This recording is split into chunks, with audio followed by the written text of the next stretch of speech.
السلام عليكم ورحمة الله تعالى وبركاته.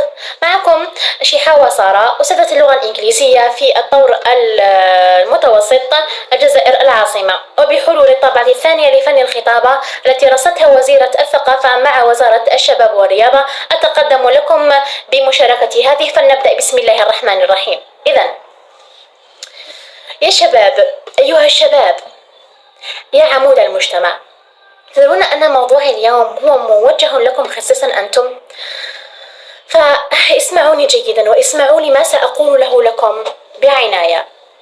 أولا سأبدأ بطرح سؤال أو أسئلة صغيرة لكم، اجعلوها أو اتركوها تدور في عقولكم قليلا. ماذا تعني الحياة بالنسبة لكم؟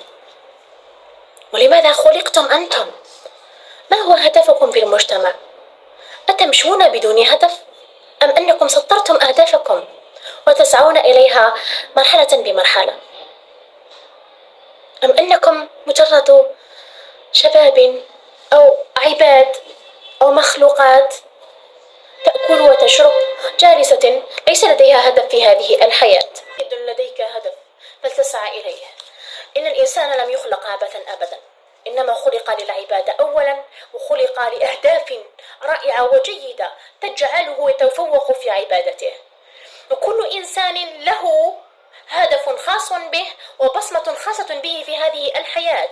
يجب عليك أن تفكر بمستوى عال وتغير تفكيرك. لا تقلق، لا تقلق، لم يفت الأوان، ما زلت صغيرا لأنك شاب واسمك شاب. ما معنى شاب؟ لأن كل شيء فيك شاب. كلامك، تفكيرك، لم تكبر بعد، لم يفت الأوان بعد، ولم يفت القطار بعد. ابدأ الآن، فقط غير تفكيرك أنت، غير تفكيرك وضع في رأسك أنك لم تخلق عبثا، إنما خلقت لأشياء عظيمة. وكونك في هذه الحياة كذكر أو كأنثى له معنى. اكتشفه أنت وابدأ بالبحث أنت الآن.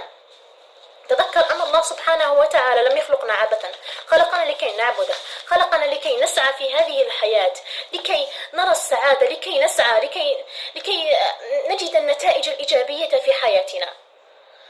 فعندما تبدأ بتغيير تفكيرك وتبدأ في العمل والسعي لهدف أنت سطرته، هدف أنت سطرته وحدك أنت، ستجد الحياة أنها بدأت تتغير، وتجد أن الله سبحانه وتعالى بدأ يرسل إليك ذبذبات خاصة بهدفك.